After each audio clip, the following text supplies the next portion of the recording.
What's going on, everyone? Hope you guys are having a good day. Today, just gonna do a quick video what to look for when buying a used BMW. So there's a lot of points. I know a lot of people find these used BMWs for good deals, and then you need to do $10,000+ worth of repairs. It's not worth it. So let's take a look and see a couple big things to point out. Some of the biggest ones. Top three are your big three oil leaks: oil filter housing, valve cover, oil pan.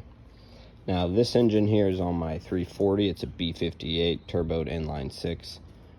So good place to check your valve cover here is going to be on the side, right down in here where those bolts are. Does look pretty good.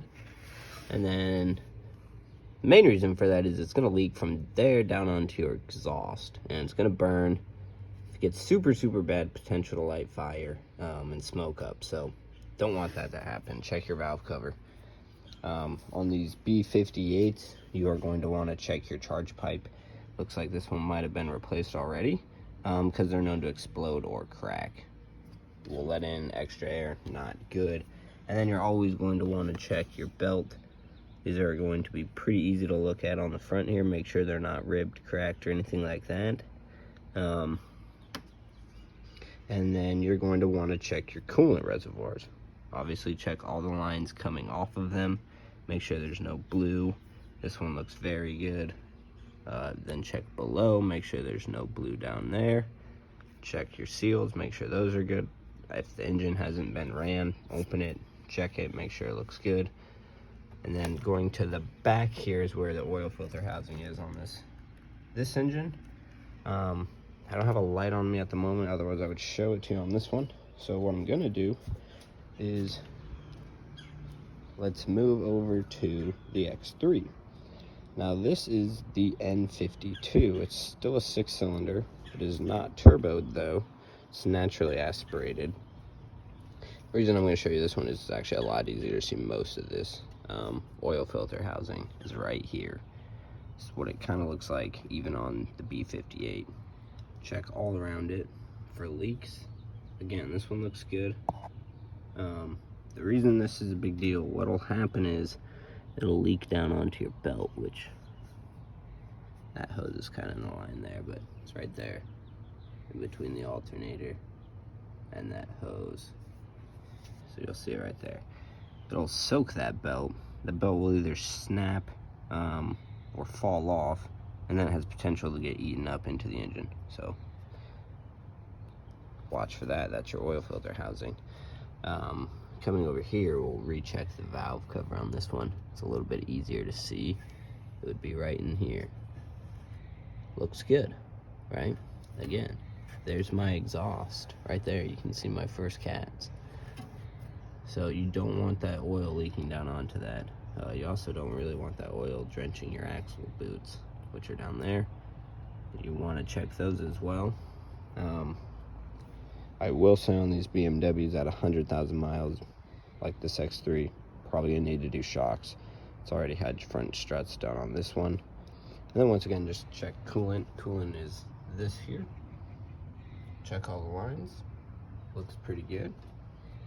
What I would like to do if you're buying a used car is bring washer fluid, top it off, make sure it doesn't leak out somewhere, because these hoses can get old and they can crack as well. And then, you know, just another good pointer, come under here. It'll show you what engine oil to use. It won't focus there. Here. And then I'll show you up here another VIN specific. Just try and make sure all the VIN coded parts match. So the hood, you've got a brace that's VIN'd. You've got there, that's VIN'd. Your door panels are VIN'd. So try and check all that. Just make sure all that lines up, looks good. While you're under here, you can look at your lines that feed your nozzles. Let's take a peek down here at the shock. Looks pretty good. Ideally, you want to get these cars on a lift somewhere so you can check out the oil pan. I don't have my jacks out right now, so we're not going to look at that. But yeah, look at the shocks, make sure they're not leaking. A huge one on these cars is your thrust arm bushings, which are down under here. They sit up here. Make sure those are not leaking.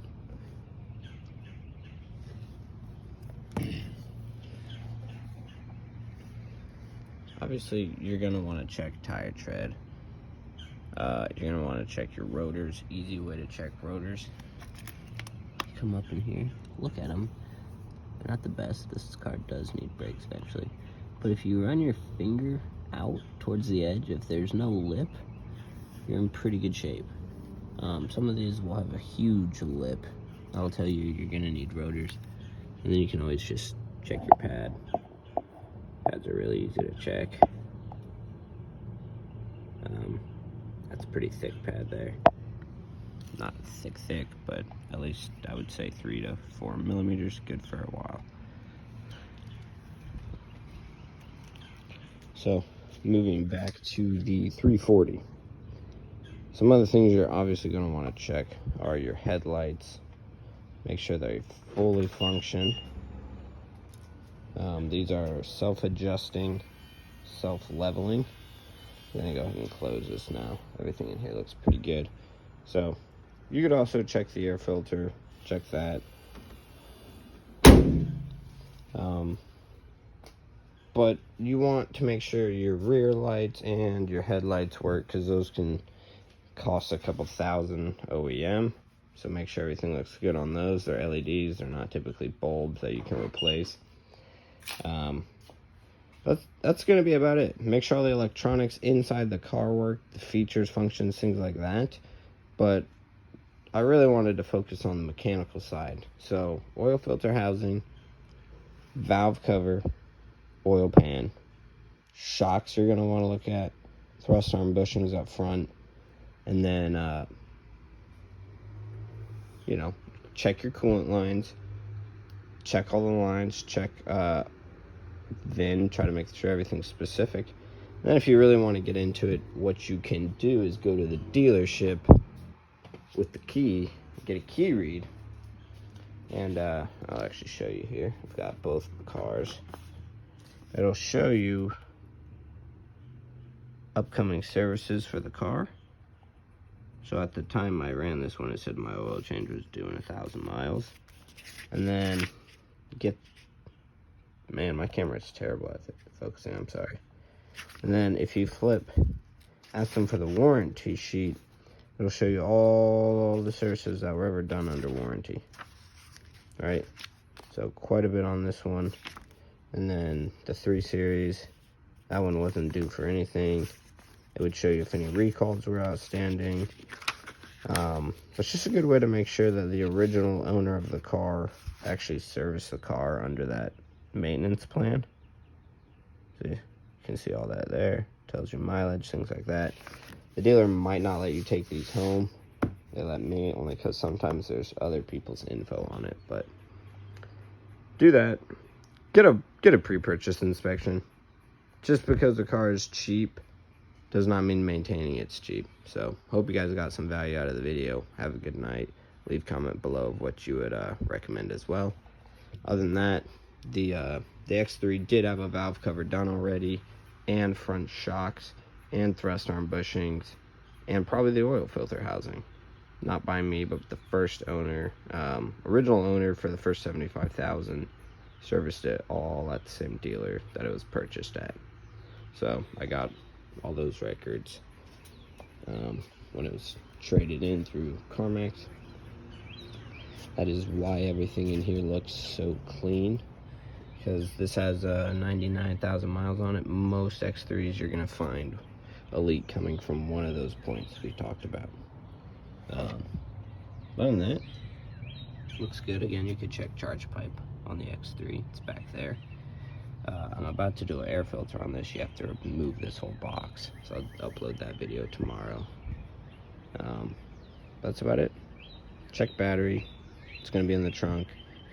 It'll be stamped with a year, probably only going to last about 5 years, so check that as well. But have a good night, guys.